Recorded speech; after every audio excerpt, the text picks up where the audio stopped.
Noong nakaraan, binigay ko sa inyo Romans 12:7, 9, and then 12. Tapos Revelation 16:16.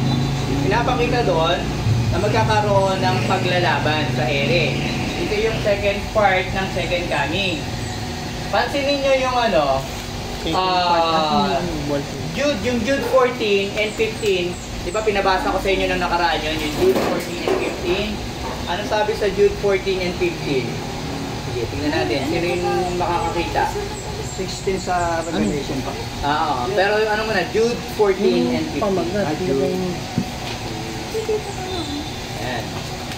Kasi ang Jude, isang chapter lang yan eh. Second part. So, Jude 14 and 15. Jude 14. Jude 14 and 15. And Enoch also, the seventh from Adam, prophesied of this, saying, Behold, the Lord cometh with 10,000 of his saints, to execute, 15, to execute judgment upon all, and to convince all that are ungodly among them of all their ungodly deeds, which they have ungodly committed, and of all their hard speeches, which ungodly sinners have spoken against him. Ayan. So pansinin nyo dito, ang sabi dito, and Enoch also the seventh Adam prophesied. Meaning to say, itong kinuquote ni Jude is from Enoch. Si Enoch is the first na pagkatapos ni Adam. Ito din ang isa doon sa mga prophet na hindi nakaranas ng kamatayan kasi he walked with the Lord. Ibig sabihin, this man walked with the Lord righteous. Pero pansinin nyo, sa Bible natin, di ba, meron tayong 66 books sa Bible, pero may nabasa ba kayong Enoch, Book of Enoch? Wala, di ba? Why? Kasi yung Book of Enoch nawala. Merong lumalabas ngayon na Book of Enoch, pero nung ikino-compare nila o kumbaga side by side doon sa mga books of the Bible, yung sa canonized book of the Bible, yung nire-recognize ng Israel as the authentic book, hindi siya nakikikoincide o hindi siya nakikisabay. Iba yung kanyang sinasabi. So, ibig sabihin, yung Book of Enoch na lumalabas ngayon is not the original Book of Enoch. Kaya hindi siya sinama sa 66 book. Pero, yung mga apostles, kino-quote nila yung mga sinasabi ni Enoch. Pangalawa, ang Book of Enoch kasi is Book of Angels. So, wala tayong kinalaman at walang kinalaman sa ating kaligtasan kung malaman man natin kung ano yung ginagawa ng mga anghel, kung paano sila namumuhay, kung saan sila nakalagay. Diba? Bakit? Kasi tandaan natin that the Bible was written from Genesis to Revelation for the redemption of men. Ang Bible, marami kasing nag-ano, di ba? Para mapatunayan na matalino at magaling sila. Inaalam nila lahat. Kumbaga, pati yung mga wala sa Bible, inaalam nila. Just to prove na knowledgeable sila at alam nila ang Biblia. Pero kung tutusin, ang sole purpose ng Bible, why it was written, is for men to know that they have salvation. For men to know that man has fallen into sin. Pero pansinin nyo to, if Enoch was the prophet that is being quoted by Jude, meaning to say, 800 to 900 years nang wala si Enoch, pero quote ni Jude. From Jude to us, diba? That's 3,000 years. So kung 900 plus 3,000 years, that was 3,900 years ago. Pinrapisay ni Enoch ang second coming even before the Lord Jesus Christ was given birth as a man. You see? Kaya ang plano ng kaligtasan, nakaplano na sa Old Testament, tinupad sa New Testament ng Lord Jesus Christ. Kasi kung hindi natupad ng Panginoong Jesucristo yung mga prophecy, He is not the Christ. At wala tayong hinihintay. Kasi kung hindi yung Kristo na napako sa krus, ang Kristong sinasabi ni Enoch, walang halaga ang paghihintay natin.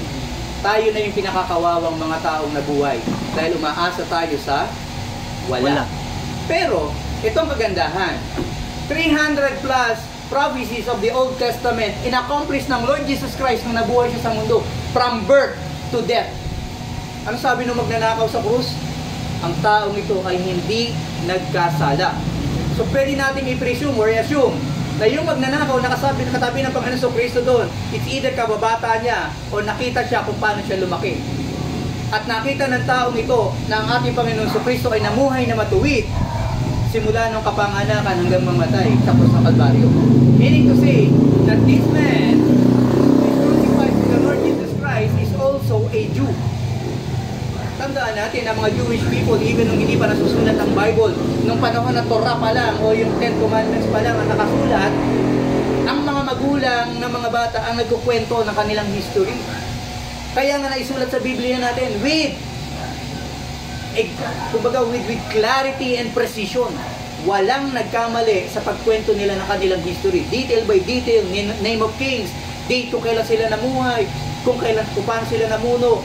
Diba? Yung pangalan ng mga prophet, sino yung mga prophet, sino yung mga judge.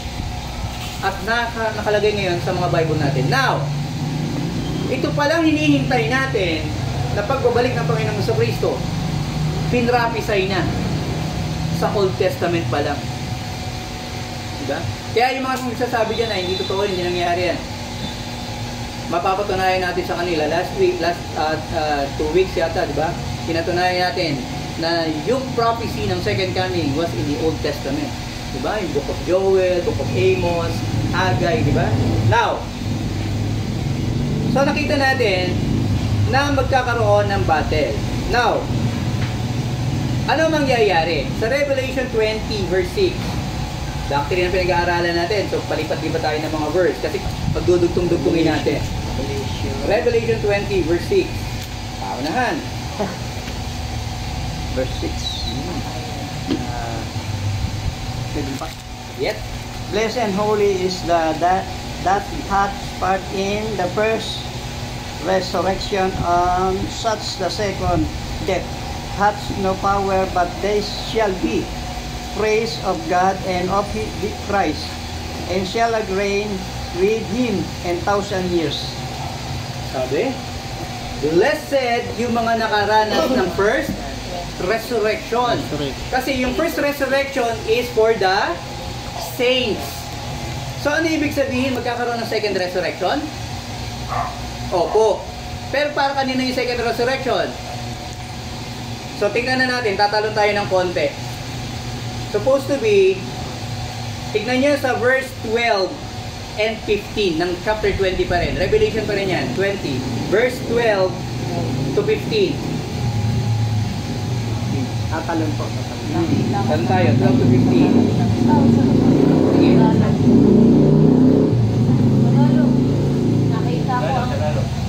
Nakita kong nakatayo sa harap ng trono ang namatay, maging dakila at hama. At binuksan ng mga aklat, binuksan ng isa pang aklat. Ang aklat ng buhay, natulan ang mga patay ayon sa kanilang ginawa, batay sa nakakasulat sa mga aklat. Iniluwa ang dagat, ang mga patay at naroroon. Iniluwa din ang kamatayan at daigdig ng mga patay. Ang mga patay na nasa kanila, natulan ang lahat ng ayon sa kanilang mga ginawa. Pagkatapos ay tinapon din sa lawa ng apoy ang kamatayan at ang daigdig. At daigdig ng mga patay at lawa ng apoy ang pangalawang kamatayan. Ang sinumang hindi nakakasulat ang pangalan sa aklat ng buhay ay tinapon sa lawa ng apoy. Yan. Yung sunod mo. Sa pangalawang pagbubuhay, binuhay lahat. Nung unang pagbubuhay, ang binuhay mga saints. Pero dito sa pangalawang pagbubuhay, binuhay lahat ng mga tao mga namatay. Ibig sabihin, every people that existed in the earth, binuhay silang lahat. Bakit? Kasi huhusgahan na sila for final. Yung mga Kristiyano, hindi na sila huhusgahan dahil nabayaran na sila. Kaya ang naging judgment natin is yung judgment seat of Christ. Di ba? Naalala niyo yung pinag-aralan natin. Ang hinusgahan sa mga Kristiyano, sa mga saints, ay yung mga bagay na ginawa nila sa loob ng Kristyanismo. Bakit? Anong huhusgahan sa kanila? Kung sila ay bibigyan ng reward. So, ang judgment seat of Christ is for rewarding. Diba? Kung ano yung mga ginawa mo. Now, itong pangalawang pagbubuhay, ito yung paghusga sa buong mundo, pati sa kamatayan. Ilalagay na sila sa impyerno lahat. Pero ito yan. Kailan mangyayari yon? Ika, sa natin. Yeah. Di ba bubuhayin lahat? Kala ko bibigyan pa sila ng chance para masave. Oo. Yung sa pangalawang pagbubuhay kasi, ito yan. Yung nangyari sa atin, dito sa unang part ng rapture, yung sa 1 Thessalonians, doon kinuha na rapture yung mga saints. Tandaan nyo ha, saints sa 1 Thessalonians. Pagdating dito, nagkaroon ng marriage supper of the Lamb, dumaan na yung 7-year tribulation. Kaya ko lang pinagdugtong sa inyo para makita nyo. Ang pagbubuhay mangyayari sa last part ng millennial. Ano ibig sabihin? Pagbaba ng Panginoon sa Kristo dito, huhulihin ang demonyo. At yung mga tagasunod niya, ito yung mga nabubuhay, di ba? Yung mga prophet, mga ano nila. At sama-sama silang ikukulong for 1,000 years. Ito yung tinatawag na millennial kingdom. Saan makikita yon? Tingnan nyo sa 20. Chapter 20 din ng Revelation, verse 1 to 3. Para naka-sequence tayo. Pareho din ba yung haba ng 1,000 years sa lupa at saka doon sa lihaha? Yan ang hindi natin alam. Yun nga ang ano dyan eh. Ang mystery dyan is, yung 1,000 years ba is human time or God's time? Kasi tandaan natin that a day with the Lord is 1,000 years. Diba? So, yung time level na yun, hindi ni-reveal kung it is the time of the Lord or the time of men. So, kung it is the time of the Lord, then bless God pa, di ba? Praise the Lord. Kasi kung 1,000 years, ilang araw lang yun sa ano. Araw lang. Pastor, in relation to sa magnanakaw, sabi, this day, I will bring you in paradise. Sabi, it Human takes life. 1,000 years bago dumating yung... Yun. Yung pinangako ni Kristo, ang kagandahan nun si Kristo, nasa flesh. Kaya sinabi niya doon sa tao, this day, I will bring you in paradise. Up to date yun. Kumbaga, on time yun. Real time yun. Yung pinangako ng Panginoon sa kanya today. Kasi human time. Nasa katawan silang tao eh. Pero pagdating mo sa langit, at pagdating niya doon, magbabago yung counting. Magbabago yung ano. Diba? Kasi, hindi pwedeng ipangako ng Panginoon yung 1,000 years sa kanya. Saan siya mapupunta? Pag matutulog siya 1,000. Yan yung tinatawag na doktrina ng mga saksi ni Jehovah. Na kapag namatay ang tao, natutulog. At dahil maghihintay sila kung kailan sila gigising. Oo, kasi naman kung may diwa ka nun, nakakainip yun. Nandun ka lang sa ano, tapos hintay ka lang na inaka. Pero wala pa ako nakita kabaong na mga kalmot yung ano. Kaya nga, hindi yung espiritu. Parang siguro parang natulog nga lang talaga yun. Kasi Pero ito, hindi. tagal Kasi, nun. ang Hebrews 9:27, sabi doon, and as it is appointed unto man once die, but after this, the judgment. So, walang paghihintay na mangyayari. Pag namatay ka, it's either you're in the presence of the Lord or you are in hell. Kaya nga binibinaano sa atin ang kaligtasan ngayon eh, kaya pinapangaral natin. Kasi senseless, na kung halimbawa, ikaw ay paparusahan, parang sa korte natin, di ba? Sabing ganon, justice delayed is justice denied. So parang binigyan mo pa ng comfort yung tao sa pagtalikod niya sa kanyang Panginoon at pagsunod niya sa demonyo. So ibig sabihin, pag namatay ka, tsaka isa pang halimbawa niyan, yung dalawa, yung mayaman at saka si Lazarus nung mamatay. Immediate pagkagising nila, kaharap nila ang si Abraham. Diba? Nakita nung mayaman yung sarili niya sa impyerno, yung mahirap, nasa paanan ni Abraham. So, kumbaga, yan makikita nyo na ang pagkamatay ng tao, kapag namatay ang tao, ang ginagamit na oras ay yung timeline ng tao. Pero pagpasok mo sa langit, nababago ang timeline. Kasi it is the time of the Lord. Imagine, kung pagpasok makapasok ka pala sa ano, yun yung time ni Lord ang gagamitin. Oo. Pero kung hindi ka makapasok, mahaba talaga. kaya nga, di ba, yung katulad yung sinabi ko dun sa nag-service kami ni Pastor Jowa dun sa Patay. Alam nyo ba na yung mga kamag-anak nyo at mahal nyo sa buhay na namatay 10 to 20 years na ay hindi pa kayo naaalala hanggang sa ngayon? Sabi, yung kagabi, sinera namin yung dati na mga kapatid yun. Sabi mo, Pastor, sabihin Pastor, pagpasok natin sa langit, mabubura yung isip natin. Natawa Kaya ako. hindi totoo yung ano, yung mga namatay, panalangin mo kami. Mhm. Panalangin mo kami. Patay na yun, di ba? Sila nga dapat ipanalangin mo, baliktad. Ang pagdidesisyon ay binigay sa atin ng Panginoon habang nabubuhay tayo. Pero pag once na namatay ka na, that's the end of the decision making that you have to make. Doon nalalaman kung pinili ang isang tao o hindi. Doon nalalaman kung under grace ang isang tao o hindi. Doon nalalaman kung isang taong ito ay may kaligtasan o wala. Pag namatay ka na, haharap ka na. Final na yon, judgment na yun. Now, bakit yung sinabing hindi tayo naaalala ng mga mahal natin sa buhay na namatay na? Samantalang tayo dito, nagpipigati, umiiyak, nalulungkot, nababasag, nagtuturo ng damdamin. Why? Kasi tandaan natin na paghakbang nila, pagpasok nila sa langit, it is the timeline of God. So 1,000 years is a day with the Lord. 1,000 taon na nakadaan sa atin, sila, isang araw pa lang. Ibig sabihin parang ganito yan. May dinala kang bata, di ba? Dinadala natin mga anak natin minsan sa mga amusement park. Alam niyo kung bakit amusement ang tawag doon? Napansin niyo ba tawag nila amusement park? Malibang. Pag sinabing muse, to think. Pag tinawag na amuse, not to think. Kaya ang puro laruan at kasi kaligayahan nakikita nila doon kasi tinutulak ang tao na hindi mag-isip. Pansinin nyo kahit mga Kristiyano, di ba? Sino dito yung natutuwang pumasok doon sa ano? Ano ba yung... Horror maze. Oo, yung horror maze, yung bahay mga impacto, di ba? Pag tingin mo pa lang ng gano'n, demonyo na nasa harap mo, ay, pasok ako dyan. Kasi, pagpasok mo sa amusement park, automatically yung brain mo sineset yan not to think. No religion, no knowledge, no nothing. Just enjoy. Ganun din ginagawa ng demonyo, di ba? Ina-amuse tayo sa mga bagay. There is no tomorrow. Diba? Enjoy your life today. Mga gano'n, di ba? Yun ang ano ng amusement. Now, i-apply natin sa heaven. Kapag tayo namatay, at pag set foot mo doon sa heaven, at nakita mo yung kalangitan, yung grandeur, yung beauty, di ba? At yung fresh air, lahat, kumbaga nakita mo yung kagandahan ng langit, ano mangyayari sa'yo? You will not think. You will enjoy. Parang di ba pag pumupunta kayo doon sa mga pinupuntahan yung lugar, may magandang sapa. Nag-iisip ka ba kung may ahas doon? Di ba? Niisip mo ba baka may lintak doon? Di ba hindi pag nakita mo ito, di ba? Tapos makikita mo na may lumalangoy na doon, parang kami dati nagsiswimming kami dyan sa baras. Swim kayo, ganda ng tubig, linis. May nervyos. Tapos may lumalangoy. Sabi ko, ano yan? Ba't ganyan lumangoy? Kasda ba yan? Ba't patagilid langoy niya? Tinitigan ko. May kulay, hindi, may kulay yelo sa gilid. Ano yun? Pag sabi ko, ay linta! Lahat na nakatubig, angatan. Diba? Kasi pag nakita mo yung isang magandang bagay, automatically yung brain mo, na-amuse yan.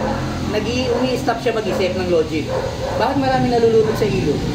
Diba? Kasi nakikita nila ang ganda ng tubig, pero hindi nila naisip na ang tubig may current. Diba? Na ang tahimik na ibabaw, magulo ang ilalim. Diba? Sa mga dagat, ay kita ko yung ilalim parang ang babaw. Pero nakalimutan nila na ang tubig parang salamin. May grado. Na yung kala mong mababaw, hindi mo abot. So pagpasok mo ng langit, ganun ma-amuse ka. And since nai-enjoy mo yung grandeur ng heaven at yung ganda, at nakita mo ang iyong Panginoon, ang iniisip mo, ilang oras ka palang nawawala. Samantalang yung mga mahal mo sa buhay dito, tayong naiiwan, di ba? Iyak ka, durug na durug ang dibdib mo, parang bang gusto mo tumalon sa building. Di ba? Kasi sobrang lungkot. Samantalang yung kinalulungkutan mo nandun. Kasi heaven will not be heaven kung kasama mong papasok doon ng kalungkutan. At heaven will not be heaven kung ikaw ay lilingon pa sa baba at titignan mo yung mga mahal mo sa buhay. Kasi mag-iisip ka eh. Pero since ang heaven, pagtungtong mo is heaven, lahat ng isipin mo, hindi ibig sabihin na mabubura ang alaala mo. Magiging perfect ang memory mo. Yung mga lolo mo, lola mo na hindi mo inabot, makikilala mo dun. Sila Abraham, si Isaiah, si Jeremiah, lahat ng mga prophets, makikilala mo sila dun. Because your brain will be made perfect. Kaya ka babaguhin ang katawan mo eh. Kaya kinakailangan ang katawan natin buhayin muli din sa mga namatay na, kasi kailangan pumasok ka doon with all your faculties as a man. Naramdaman mo. Anong sense na malamig na tubig kung hindi mo nararamdaman ng lamig? Diba? Kailangan lahat ng faculties mo as a man nandun. At ibabalik ka ng Panginoon doon sa perfect state. Tandaan natin na anong ginawa ang tao ng Panginoon? Perfect. At ginawa din ng Panginoon ang paligid niya perfect. Yung kakausap ko kagabi sa Bible study, matatanda na sila. Sa 75, 85 na yata sila. Sabi niya, pagpasok ko ng langit, pastor, makikita ko nanay ko. Makikilala ko nanay ko. Ang nanay nila namatay 80 plus, 85. 85 na rin sila ngayon. So, ibig sabihin, magkaedad na sila. Sabi ko, oh ate, pagpasok mo doon, ay! Tapos si nanay mo sasalubong sa'yo. Sabi ko, parang magkasing edad. Sabi ko, pagka ganun kayo, nila, magkasing edad sila. Sabi ko, pagka ganun kayo, palagay mo, mararamdaman mo, sasabihin mo sa Panginoon, Panginoon, salamat na sa langit ako. Tapos sabihin mo, Panginoon, bakit mo pinapasok mo ako ng ganito? Alam niyo ang mangyayari? Ito, theory lang to. When God put Adam and Eve tandaan natin, si Adam nung nilagay sa garden, hindi dumaan sa pagkabata. Pangalawa, nung si Eve, binigay kay Adam, hindi din dumaan sa pagkabata. Nasaan sila? Nasa middle age. So, ibig sabihin, pagpasok natin sa langit, naandun tayo sa ganong age. When Jesus Christ, di ba, umakyat sa langit, anong age niya? 33? Nasa 33. Oo. 33 to 35. 33, oo. So, ano ibig sabihin? Nasa middle age. Nasa 30 lang tayo hanggang 40 Oo, lang. ngayon, pagdating mo doon, di ba, pagpasok mo doon, yung mga magulang mo, mga ninuno mo, ng mga namatay ng mga ilang libong taon na, Pastor, Halos magkakaedad lang kayo. paano yung bata? 7 years old? 10 years old? yung tungkol sa mga baby, wala akong nakitang na exact reference. Pero I do believe na for them to enjoy heaven, bibigyan din sila ng ng Panginoon. Ibig sabihin, wala sila sa 30. Magiging cherubim sila. Hindi, ibig sabihin, Hindi ako pwede maging definite kasi hindi ko pa nabasa eh. yung ibig sabihin, magiging 30 years old din sila, 7-year-old sila namatay. Pagdating natin sa langit, pag-uusapan natin yan. yun nga doon eh. Kasi kami mga pastor, ang trabaho namin ay paunawa doon sa mga nakakaunawa na. Babalik ka. Hindi, kung namatay ka ng 70, 85, babalik ka ng nasa 30 to 40 years old ka. Pero ang malaking katanong sa akin, paano yung namatay ng bata ka? Sabi kasi, ye will be as angels. Parang, di ba pagdating sa langit, ye will be as Sabi ng angels mga eh. pastor na nag-ano sa funeral, yung mga bata daw, angels parang Wala. may sarilis lang. Ito kasi yan. Wala kasing nananay. Ang tao kasi ginawa bilang tao. With physical, kumbaga bahagi ng lupa at bahagi ng, di ba tinuro ko na sa inyo yan. Kamag-anak ng lupa at kamag-anak ng langit. Ang angels kasi they were created extraterrestrial being, heavenly bodies sila eh. So iba yung make nila, iba ang make ng tao. So ang tao cannot be made angels. Sa Bible, magkaiba talaga. Hindi magiging angels. Kasi ang isa pang dahilan niyan, ang angels walang salvation eh. Pag nagkasala sila, Hindi na Oo. magkaka-save. pero ang tao, kaya tayo binigyan ng katawan, actually yung pagiging reborn o pagsisilang, tinitignan natin ngayon yan as a blessing, which is a blessing naman talaga ang mga babies. Kasi sabi din sa Proverbs. Pero pansinin niyo kung paano siya ibinigay kay Eve, dahil sa ginawa mo, ito magiging kaparusahan niya yun, kumbaga yung mag-labor in so kailangan lumabas na baby. Now, pagpasok sa langit, hindi ko pwedeng i-define kung ano mangyayari sa baby, sa mga autistic o yung mga pinangawa ng meron Bakit? pa yun. Kasi they are under the special grace of the Lord. Wala akong paano ko witness ang baby? Tumanggap ka! Oo nga. Di ba? Hindi pwede. Pasok na. Baka mamaya bigla sumagot ka katulad nung kay Balaam mga na bata. yung asno, di ba? Uy, ano ba nagawa ko sa'yo? Di ba? Alam niyo yung baby ngayon, pag nakita ko ang baby na pinanganak, tapos nakadilat ang mata, nagugulat ako eh. Kasi sa tagal ko sa hospital, lahat ng baby na nakita ko pinanganak nakapikit. Yung apo ko ganun, may ngipin na nga na pinanganak. O tapos may pinost si Pastor Joel. Pastor Joel ba, ikaw nag-post nun? Yung anak- yung baby apo may namin. ngipin. Ako nanganak pa lang. Tapos dilat na mata. Diba? Long hair pa. Kumbaga, Oo. pagdating sa mga babies, mga autistic, o yung mga pinanawa ng kaisipan, wala akong masasabi tungkol sa kanila. Kasi hindi binigay sa akin ng Panginoon ng misyon para sa kanila. Ang misyon ng mga pastor at ng mga mangangaral ay para sa mga taong makakaunawa, makakaintindi. So ang Bible, ibinigay yan. Bakit ibinigay na written? Kasi para sa nakakabasa. Bakit ibinigay siya as story? Para sa nakakaintindi. Yung pag may knowledge ka ng sin, doon ka lang magkakaroon ng accountability sa sin. Oo. Diba sabi sa James, sino mang nakakalam ng mabuti At hindi ito ginawa. Hindi niya ginawa. Kasalanan. Kasalanan. Sabihin, yung bata, walang accountability sa kasi yung knowledge of sin. Meron siyang sinful nature. Pero wala Inherited. siyang knowledge of sin. Kaya siya parang Tandaan nyo to, bakit ang baby namamatay? Because they inherited sin. So yung katawan natin, nagbabayad yan doon sa mga kasalanang gawa na magbabayan. Kumbaga, ang binayaran ng Panginoong Jesucristo kasi ay yung ating kaluluwa na kailangan maibalik sa Diyos. Yung katawan natin, bakit tayo namamatay, bakit tayo nagkakasakit? Kasi imagine, kung tayo binigyan na ng kaligtasan ng Panginoon, pinatawad na tayo sa kasalanan, why do we still die? Bakit tayo nagkakasakit pa rin? Because, meron pa rin dapat bayaran. yung ating katawang lupa ang magbabayad doon. Kasi iyon ang declaration ng Diyos eh. Kapag nagkasala ka, mamamatay ka. And God is an unchanging God. So yung prerequisite and requirements, yung declaration niya of old will still hold. Mangyayari at mangyayari pa rin. Kaya kapag sinabi niya, binless ka niya at pinangawakan mo, binibless ka ng Lord, right? Because He is true to His promises. Ganun ang Diyos natin. Ngayon, pagtungkol sa bata sa hindi ko pang iimasukan yan. It's a gray area kasi hindi explicit ang Bible. Tandaan nyo, kahit tanungin nyo ako ng tanungin, kapag hindi explicit ang Bible, hindi ko sasabihin sa inyo. It is a mystery. And sabi, all mysteries belongs to God. Okay, kung ano lang inire-reveal sa atin, yun lang ikukwento ko sa inyo, yun lang isi-share ko sa inyo. Kasi yun ang alam ko. Diba? Yung mga bagay na hindi natin alam, huwag natin pang himasukan. Hindi tayo magmamagaling. At hindi tayo magmagaling. Kasi bakit? A little leaveneth the whole lump. Baka mamaya doon sa mga minor details na itinuro natin sa inyo at pinaninigan nyo ay maging kasalanan natin at maging katitisuran. At maging cause pa ng mga kapatid sa pananampalataya. Ano ba sabihin? May namatayan dito ng baby. Sabihin ko sa iyo, yung anak mo hindi magiging anghel. Si Pastor.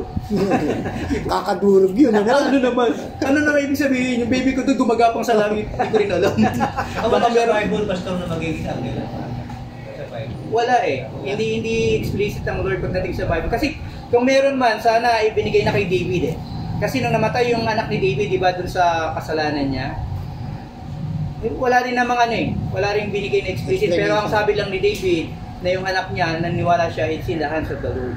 Kaya nga pansinin niyo si David, di ba nung namatay yung anak niya, habang ang anak niya naghihirap o yung may sakit, hindi naliligo, hindi kumakain si David. Nag-aayuno siya, talagang siya, na pinananalangin niya anak niya ng Lord. Kung ito ba'y kabayaran ng kasalanan niya, kung ano man. Talagang hinihingi niya sa Panginoon na ibigay sa kanya kung maaari. Pero napansin niyo nung mamatay yung anak niya, nung lumabas yung kanilang, ano ba tawag doon? Yung kanilang maid. Nakita ni David, alam ni David na namatay na. Kasi tinatanong niya, ayaw nilang sabihin kay David, baka kasi magalit, patayin sila. So, nakita ni David, nabasa na David na namatay na yung anak niya. Anong ginawa ni David? Nung nalagutan ng hininga yung anak niya, naligo. Nagbihis, isinuot yung kanyang, yung kanyang damit bilang hari. Tapos kumain. Nagulat yung mga sabi ng mga maids niya. Nababaliw na yata ang hari. Bakit? Di ba kung kailan namatay, tsaka natatanggal yung pagluluksa. Tayo baliktad, di ba? 40 days nagluluksa. Pero habang may sakit hindi, di ba? Si David ganun baliktad. Ngayon tinanong ng mga katulong. Narinig kasi ni David nag-uusap eh. Sabi niya, ang aking anak, nung siya may karamdaman, pwede niya ipanalangin. Pwede niyang hilingin, i-petition sa Lord. Pero nung kinuha na ng Panginoon, sabi niya, wala na akong reason para magluksa kasi He is in the hands of God. Diba? Kaya tayo, kunin natin yung prinsipyo ni David. Kung may namatayan tayo, may nawala sa atin, iniwan tayo, ibigay natin sila. He is in the hands of the Lord. Anyways, wala naman tayo magagawa eh. Diba? Magmukmuk ka man, magano mo lang Sinabi ni David, mamamatay ako ngunit paroroon din ako siya. Oo, diba? Paroroon din siya. Ina-expect niya na magkikita rin sila ng pagdating na. Ngayon, kung naging explicit si David doon at sinabi ni David na pagdating ko doon, binata na yung anak ko, meron tayong basis. Kaya lang wala, hindi binigay. Oo nga. Basta alam niya, sa heaven, pumunta yung anak niya. And imagine, yung anak ni David, hindi sinabi doon na may pananampalataya na yung anak niya. Pero alam ni David, pinakako sa kanya ng Panginoon. And David knows his God. Kilala ng David ng Diyos niya. Kaya alam ni David, na nung namatay yung anak niya, sa langit pupunta. May tayo mga mananampalataya. Diba? Kung minsan, mas masahol tayo dun sa mga walang pananampalataya rin. Now, pansinin niyo sa Revelation 20, verse 1 to 3. Sino nakakita? Revelation 20, verse 1 to 3. Ayan. Mira, lagi akong humihingi ng pasensya, hindi ko napapaprint talaga eh. 1, 2, 3. Ayan yan, ito yung layout. Pero, meron na tayong group chat pa sabi ba? May group chat na tayo, mag-member kayo doon, in-upload ko to doon, pinost ko to Meron doon. na pala. 20 verse 1 to 3, ano sabi dyan? Hindi lang makita. At ang mga iba ay pinatay at sa tabak na lumalabas sa bibig ni Yaong nakasakay sa kabayo. At ang lahat ng mga ibon ay nangabusog ng mga laman nila. 3? 20 verse 1. 20 verse 1 to 3. 20. ito pala. Nakita mo. At nakita ko ang isang anghel na nananaog mula sa langit na may susi ng kalaliman at isang malaking tanikala sa kanyang kamay.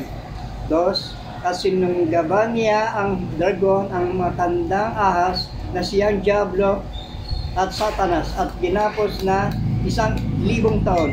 3. At siya ibinulid sa kalaliman at sinarhan at tinatakan ito sa ibabaw niya upang huwag nang magdaya sa mga bansa hanggang sa maganap ang 1,000 taon at pagkatapos nito ay kailangang siya ay pawalang kaunting panahon. Yan. So ano ibig sabihin?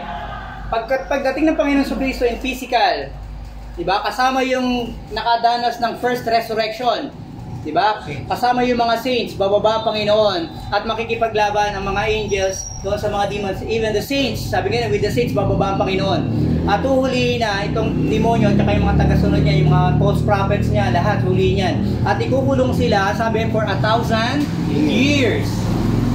Ibig sabihin, isasara yung ano nila, yung kulungan o yung hell. Tandaan nyo, pagdating sa hell, walang boss dun.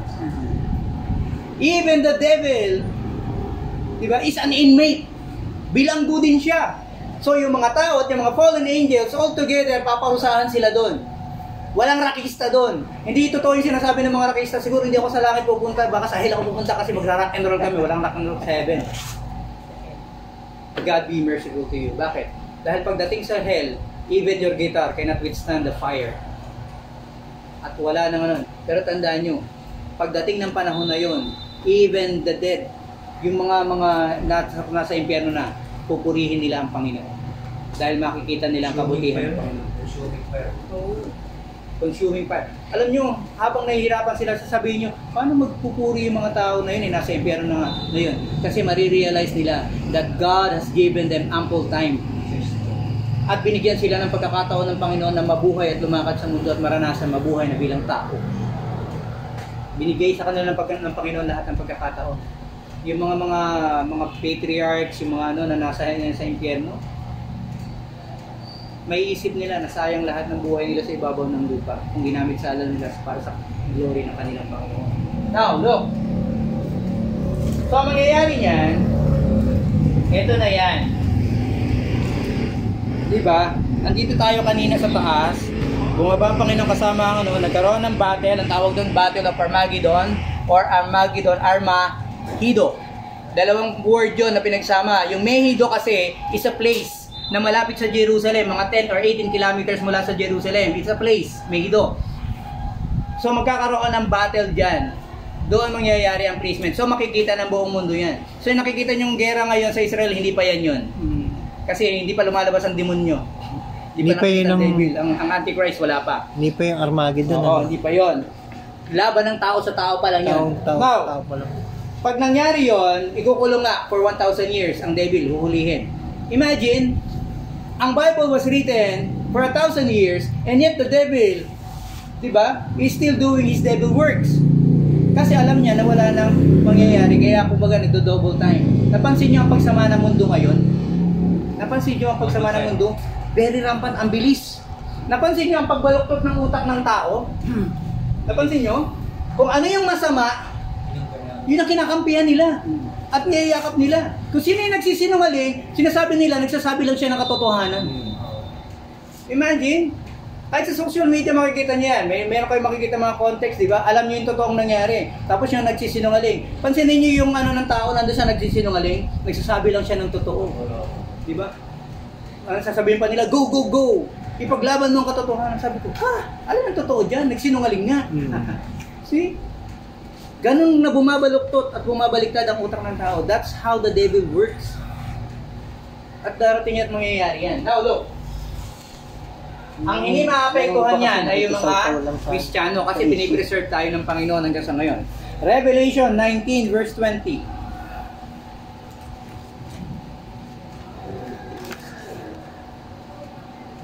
Verse 20.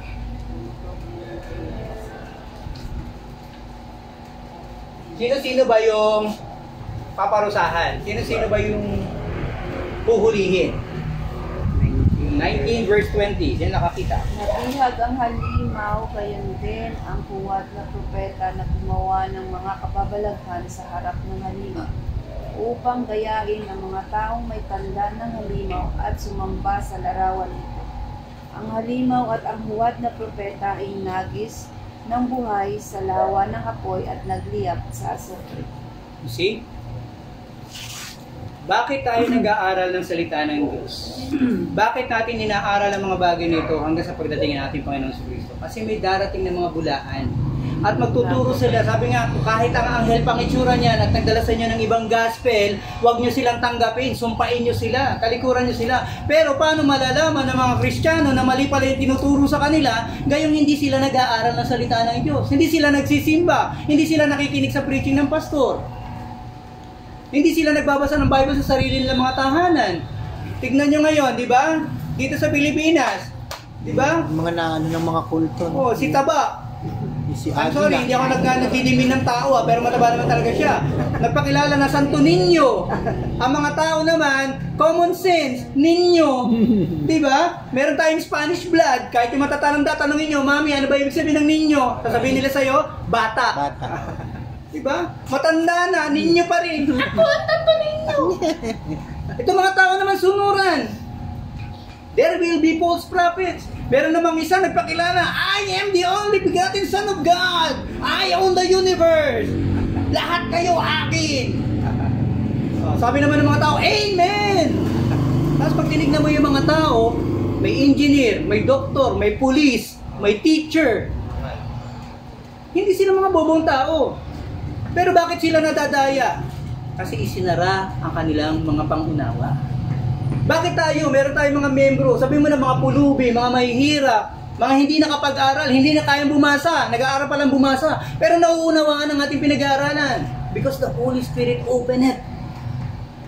Tandaan natin sa Bible, yung mga disciples ng Lord, pinili ng Panginoon yung mga kumbaga, para mga patapon ng lipunan. At para ipahiya yung mga matatalino at magagaling. Kaya ang pag-aaral ng salita ng Diyos, hindi kailangan na meron kang 2, 3, 4, 5 kurso. It takes only the Holy Spirit. Kapag ikaw ay na-rebirth, di ba John 3:3, pag na-born again ka, automatic the Holy Spirit will move in you. At bubuksan ng Panginoon ang pangunawa mo. Kahit ang Bible, di ba, kahit walang pastor kumisan, pag binuksan mo yung Bible, naunawaan mo. Because the Holy Spirit is moving. Pero meron naman mga tao na aral, diba? Mga abogado pa, pero pag binuksan ng Biblia, hindi nila maunawaan at maintindihan. Ang kalungkutan nga nito, nalulungkot ako, meron narinig ako mga pastor pa eh. Hindi ko ginagamit yung version ng Bible na yun kasi ang hirap unawain. Ang lalalim ng English, what? What? Paano may nauwa ang Biblia? Hindi yan mental, hindi yan yung ating sariling katalinuhan. It is the Holy Spirit. Tandaan natin that the author of the Bible is not the writer. Hindi kasi yung iniisip nila yung parang pagka meron silang kadibate, yung iisip pa sila ng mas malalim na parang magyayabang ka dun sa Turuan ko yung kadibate mo. Turuan ko yung paano makipagdebate. Kapag ang isang bagay di nyo alam, sabihin nyo lang, hindi ko alam. Tapos ang usapan. Ngayon, kung alam nyo naman yung pinag-uusapan, gawin nyo ganito. Pag nakikipagdebate kayo, huwag kayong hugot ng verse. Hayaan mo sila magugot ng verse. Alam niyo kung bakit? Pinag-aaralan natin ang Biblia as it is, accurately. Yung mga gumagamit niyan, ginagamit nila yan out of context. Kapag may kadebate kayo, kunin niyo yung sarili nilang verse. Basahin niyo yung buong chapter. At makikita niyo mali yung sinasabi nila. Pero at the end of the day, hindi na sila susuko eh. Hindi naman, mali nga. Di ba? Pagpipilitan lang naman nila yun. Kaya nga ganun nga yun. Kaya hindi nga nila maunawa kasi gusto nilang mas malalim yung sasabihin nila sa kadebate nila, mas malalim yung sasabihin nila sa tao, pero mali. Oo. Katulad niyan, meron ako nakatibig. Naliligaw na. Nag-Islam, balik Islam. Nakilala ko. Sabi niya, kasi yung Bible niyo, corrupted yan, ganito, ganyan. Ganun ba? Sabi ko, hindi mo ba alam na sa Quran mismo may sinasabi dyan? Saan ba yung sinasabi na search the scripture? Sa Quran mismo, meron. Tinanong ni Muhammad. Ba't mo alam yun? Common knowledge na yan kasi marami kayo na madaldal sa online. Sabi ko, pangalawa, pagkakilala nyo kay Kristo? Yung Kristo namin, hindi nyo Kristo. Magkaiba yun. Sabi niya, bakit naman? Parang kinikilala nga namin ng Kristo eh. Sabi ko, hindi. Kasi si Kristo sa amin, Diyos, sa inyo, tao lang, propeta. Eh, propeta naman talaga siya eh. Sige, sabi ko. Ano ang attributes ni Allah? Ano sinabi ni Allah nung pinakilala niya yung sarili niya? Sabi ni Allah, I am the Alpha and the Omega. Alam mo ba sa Bible namin, papakita ko sa iyo sa Revelation, ang sabi ni Jesus Christ, I am the Alpha and the Omega. Ano ibig sabihin? Yung Allah niyo at si Jesus Christ si isa. Maliban na lang kung hindi ka naniniwala sa mismong Quran mo. Diba? You see? Kumaga, hulihin nyo sila, kung makipag-divide kayo, hulihin nyo sila sa sarili ng verse. Sila pagugutin nyo na pagugutin. Mauubusan yan. Now, sabihin siya sa kahangalan nila. Oo, papatunayan ang kahangalan. Kaya lang, siyempre, pag nasa social media at ano yan, hindi tatanggap ng ano yan. So, bakit ko ubusin na paano ako makipag-debate sa'yo? Tapos pag Wala naman ako mawiwin eh. Tsaka nila pag-uwi, tsaka nila marites, mali yata yung sinabi ko. Sa akin, ipipresent ko yung truth. Kung ayaw mo, gusto mo, di pag-usapan natin. Pero kung gusto mo lang magpagalingan o ano, di ko na magaling. Alam nila, pero ayaw nila. Alam nila, pero hindi nila makuha yung kalaliman. At ano ba yung pinakang essence? Why was the Bible written? It is to save. Para ma-inform ang tao na mayroong salvation. Ngayon kung magdidebate tayo at wala namang masisave at may matitisod lang, ba't magdidebate pa tayo? Ngayon kung didebatihin mo ako for the sake na mayroong maligtas at may makakilala sa Panginoon sa Kristo, magdebate tayo buong araw. Kung may maliligtas at may makakakilala sa Panginoon sa Kristo. Pero kung ma-accomplish lang nun is para mapatunayan na mas magaling ka sa akin o mas magaling ako sa iyo, walang kabuluhan. No. Kasi it will not add number to the church. Anong sense pa? Di mag-evangelism na lang ako. Diba? Magtatanong sa akin yung mga authentic na tao na gustong matuto. Now, 2 Thessalonians 2:8. So alam na natin kung sino mga ano. So iingatan ng Panginoon yung mga anak niya, tatanggalin niya at maglilitawan nito mga bulaang propeta. Kaya tayo kailangan nating matutunan na makilala ang ating Panginoon at ang ating katuruan. Bakit? Kasi maraming lalabas na kala mo totoo sila. Tandaan nyo, kung gusto mong pabagsakin ng isang matibay na kumpanya, anong gagawin mo? I-duplicate mo. Diba? At yung kasiraan ng duplicate, magiging kasiraan ng authentic na kumpanya. 2 Thessalonians 2:8.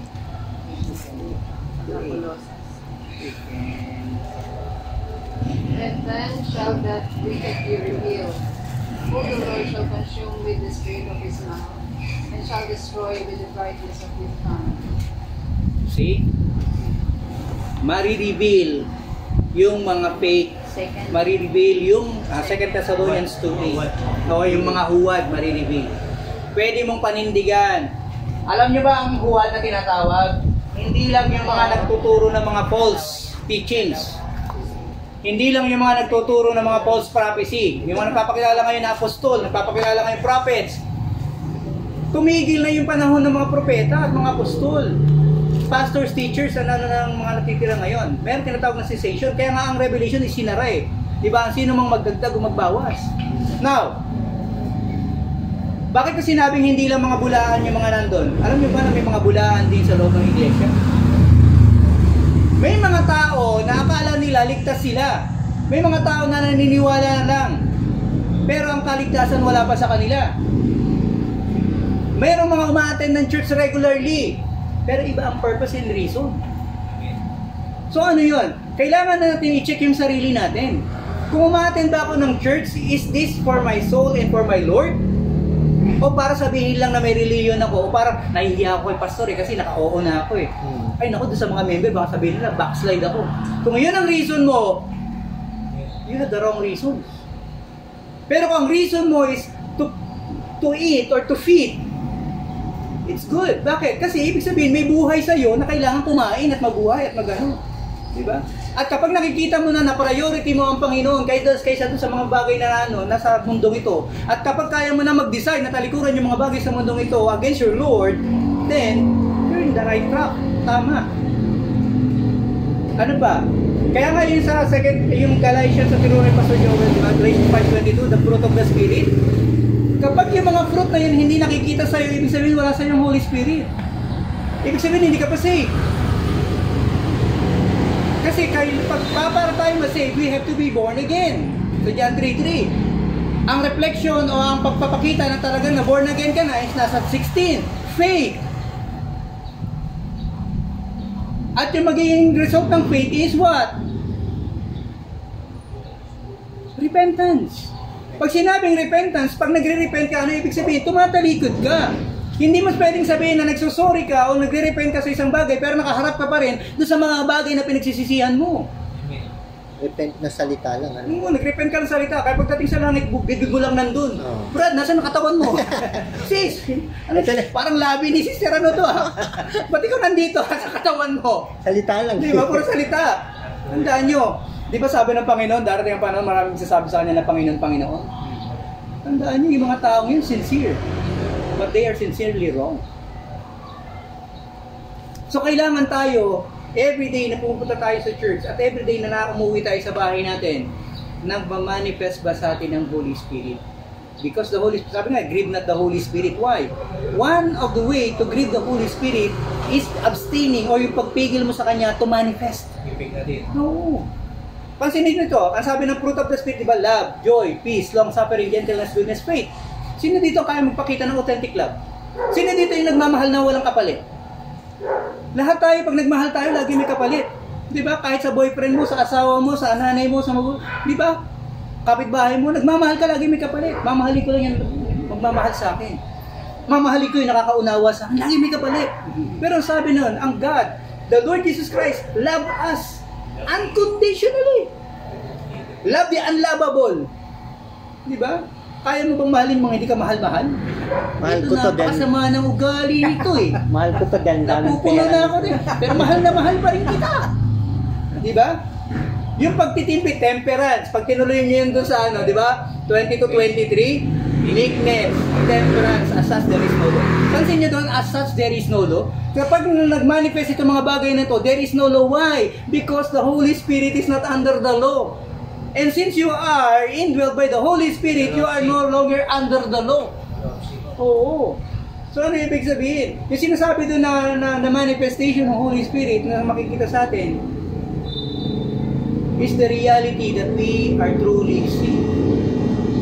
Kahit pinakamatalino at pinakamagaling ka, wala akong pakialam sa'yo. Alam mo lahat ng doktrina ng Baptist.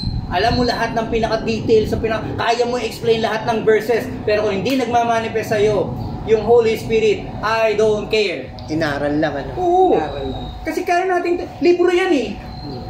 Pwede natin matutunan yan, pero hindi sa tama. Kaya natin makipag-argue as logic. Pero, ang tanong nun, yung effect ba ng Holy Spirit o yung effect ng Word is effective. Dapat makita sa'yo. Oo. Diba? Kaya pag sinasabi niyo sa akin dito, kaya yung sinasabi dito na marireveal yung mga false, it includes the false Christians. Marireveal din sila. Bakit? Kasi pag nag-rapture, yung mga false Christian may iwan eh. Diba? Hindi lang, sabi nga, diba, kukunin ng isa, iiwan ng isa. So anong ang take natin dito? Sa second coming ng Lord, inaalam natin, inaaral natin yung mga events na mangyayari. Pero make it sure na ikaw ay totoong ligtas. Na totoong nananampalataya ka. Na hindi ka pumupunta sa church para pang dagdag lang sa kredibilidad mo bilang tao. Mabuting tao ako, ganito ganyan. O para punuin lang yung puso mo na mabuting tao ako, nagsisimba ako. Mabuting tao ako, may relihiyon ako. Di ba ginagamit ng mga dahilan sa mga ano, kapag nahuhuli ng pulis, tsaka ano, biglang magdadasal ng rosary. Mary. Diba? Biglang nagiging religyoso. Pero pag nag-usos kung paano pumatay, di ba? Kung paano magnakaw, paano mangurakot, walang konsensya. Pero pag nahuhuli na, di ba, natututo mag-pray. Pwede ba, kahit nakaposas na yun, pwede ba kung makakuha ng rosaryo, o ng Bible? Sa kulungan, mga dinadala sa kulungan, di ba, pag mapasok sa korte, may mga dala pang Bible. Parang may kalalabas lang nun. Oo, di ba? Babae. O, di ba? Kilala ko.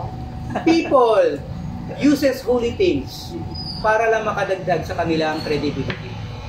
Pero tandaan nyo, it will not help their soul. Unless na matutunan nila ang totoong katuruan o totoong pagkilos ng banal na Spirit, unless ng Holy Spirit i-move, hindi sila magkakaroon ng totoong kaligtasan. Totoo, alam ng lahat ng tao na may napako. Tanong nga sa akin ng matanda kahapon eh, Pastor, yung Bible kasi ngayon na lang yan. Pero nung unang panahon, lalo na yung mga ninuno natin, wala silang Bible dati. Hindi sila, kasi ang Catholic, di ba, ang nagbabasa lang ng Bible yung mga pari. Tapos yung mga mga Indio, hindi pwede. Paano yung mga namatay na yun? Sabi ko, actually, hindi na natin sila kailangan problemahin. Kasi patay na. Pero ito ang ano ko sa iyo. Walang anak ng Diyos ang dadating sa kamatayan na hindi kumikilala sa Kanya. Walang patak ng dugo ni Kristo ang masasayang mula sa krus ng Kalbaryo. Lahat ng tinubos ng dugo na yon matutubos sa anumang paraan. Walang dadating sa kamatayan. Marami akong na-witnessan kung kailan may mga cancer, na kung kailan malapit naghihingalo na tsaka tumatanggap sa Panginoon sa Kristo. At malalaman mo na tumanggap sila kasi namamatay sila na payapa. O, di ba? Kita niya. Hindi mamatay-matay. Sabi mo, tingin yata ito. Ayoko dikit yung tinga ko, baka may luha eh. Pero alam niyo, kasi na-witnessan niyo ng pastor ko dati, matanda. So, winitnessan ko lang uli. Inulit ko sa kanya yung mga declaration ng Panginoon sa Kristo. Alam niyo pag nung pagtayo ko, umiyak na yung mga anak. Natulog na. Yung may cancer dito sa Marikina, di ba? Yung sa isang young people ng Shekinah Baptist Church. Pinuntahan ko rin yun, nanay niya. Pag may ibang pastor na pumupunta doon, naaway. Nagwawala. Kasi nahihirapan siya eh. Di ba? Hindi na siya makaano kasi nag-metastasize na. Alam mo, tutubig na yung katawan. Ngayon, nilapitan ko. Sabi, Nay, pastorin niyo po. Paksa po kayo. Ito nararamdaman niyo. Naunawa ko yan kasi nasa-hospital akong trabaho. Kwentuhan muna. So, nung medyo nagre-respond na siya, so unti-unti winiwitnessan ko na pinapasok ko yung Hindi ako nagbubukas ng Bible na yung diba? Ayaw nila nun eh. Ayaw nila nun eh. Yung na-memorize mo, yung mga verses mo. Naalala niyo dito pag nagpe-preach ako, pinukot ko yung verse, yung word, pero hindi pinukot yung kung saan niya matatagpuan. Now, winiwitnessan ko. Alam niyo yung tumanggap sa mga po, pastor, ganyan. And I pray ganito, ganyan. So, yan. In a sense, nung umalis na kami, after mga ilang days siya tayo kinabukasan sinabi sa akin so salamat po ganyan. Namatay na po si mama. Magpapasalamat ka sa namatay mama mo. Hindi pa so. Kaya pa si mama nung humingi lang po ng pagkain. Kasi hindi pala kumakain kasi yung niya, diba, sakit niya sa katawan. Humingi daw ng pagkain, humingi ng parang naglambing. Tapos natulog na. Sibal, meron pa isa dito sa Darangan. Ewan ko ba bakit ako tinatawag sa mga namamatay? Bira. May cancer din sa hihingalo. Nung inabutan ko, talagang struggle. Wala naman ko dala oxygen, di ba? Ang ginawa ko, ang kinausap ko yung asawa. So, kami? Nakikinig ko lang siya. Sumasagot. Kahit, ganun. Tapos sumanin kami. Kasi hindi na makapagsalita, may cancer sa amin. Tapos, pinaliwanagin. Tapos, nabilugal. Ikaw ba tinanggap mo na ang Panginoon sa Kristo? Pinagsisihan mo na ba yung mga nagre-respond mo? Tapos winibigtas ang kanyang asawa. Tapos nag-pray kami. Uwi kami. Pumaya pa na siya. Tapos umuwi na kami. After mga ilang days din. Kinabukasan ba? Nung hapon. Matay na. Pero ang kwento ng asawa. Ano pa sa payapa siya. Hindi na siya nag-i-struggle. Hindi siya nakikipaglaban. Alam yung bakit? Ang isang Kristiyano pag mamamatay na, makikita mo kasi yung susundo sa iyo, yung dadala sa iyo. Inihahanda ng Panginoon ang mga Kristiyanong mamamatay, sarang nakamatay. Natatanggap nila. Yung mga tao nakikita nyo nag-super struggle pag mamamatay na, imagine kung sino sumusundo sa kanila. Diba? Imagine pag dilat ng mata mo, impacto nakita mo, di ba? May paglaban ka, ayaw ko sa iyo. Diba? Pero kung ang makikita mo ay ang Holy Spirit or even the angels na inasay sa'yo ng Panginoon na magbibit-bit sa'yo, diba? Sama na ako. Diba? You see? Tandaan nyo, ang mga totoong Kristiyano, inihanda ng Panginoon sa lahat ng bagay. Even this, sa second coming. Lahat ng sasama at makakasama, handa. Kaya huwag kayong matakot sa mga makikiman ng mga narinig yung mga digmaan, mga gulo, mga signs yan that the Lord is coming. And don't worry, hindi kayo masasubject doon. Unless, kasama kayo doon sa tinatawag na tribulation saints, yung ayaw mong papaiwan, ayaw manampalataya, ayaw sumunod, ayaw gumawa para sa Panginoon, ayaw magpasakop, ayaw ayusin ang kanilang mga buhay, ayaw talikuran ang kanilang mga masasamang gawi. Good luck. See you in heaven. Diba? May tanong pa? Paano kung inabot ka ng digmaan tapos sabi ng gobyerno, kinulang tayo ng mga sundalo. Ano ba kami, mga lalaki. Makikipaglaban kami. Siyempre, pag nakipaglaban kami, siguradong dalawa lang yun. Makakapatay kami o mamamatay kami. Yun ang ano doon. May provision naman ang Lord doon. Tandaan natin, sa Old Testament, even God, di ba, commissioned men na i-annihilate ang isang masamang bayan. The time of David, the time of Solomon, the time of, di ba, yung mga patriarchs, yung mga kings during the time. And even God, di ba, causes the flood. Kasi cleansing yan eh. May mga kapatid tayo, mga sundalo, police. Sila yung mga kinomission. Kung ang pagiging pastor ay calling, ang pagiging police, pagiging sundalo calling, pagiging doktor calling yan. Kasi yun yung mga special gifts. Hindi sila magpo-compromise. Oo, hindi sila magpo-compromise. They do it in faith. They do it kasi dapat at kailangan gawin. Pero hindi ituturing na kasalanan na nakasala sa kanila ng Panginoon kasi bakit provision ng Lord yun. Oo, kasi kasama sa proposition, magkakaroon ng digmaan. Paano magkakaroon ng digmaan? Paano magpapatuloy yung digmaan kung walang kukuning mga tao na? At saka tandaan mo, kung hihintayin niya na mangyari yung mga digmaan na yun, ibig sabihin na iiwan ka na. Para lumabang ka doon. Di ba? Oo, nasa tribulation state ka na. Kailangan magpakatatag ka na doon. War of the flesh yun eh, hindi naman war of the... Oo. Ngayon, yung nangyayari sa atin ng war of humans, di ba? May provision ng Lord yan. May mga tinawag para maging sundalo, maging pulis, para i-maintain ang kapayapaan. Alam niyo ba kung bakit? Kasi kailangan i-maintain pa ang balance. Kasi kung puro masama na ang nasa mundo, wala nang kapayapaan. Ano ibig sabihin? There is no presence of the Holy Spirit anymore. Ngayon, dahil nandito pa ang Holy Spirit at nandito pa yung mga Kristiyano, mini-maintain ng Panginoon ang balance, ang peace. Kaya tandaan nyo, mapayapa ang mundo dahil may Kristiyano pa. Pag nawala tayo dito, wala nang kapayapaan ng mundo.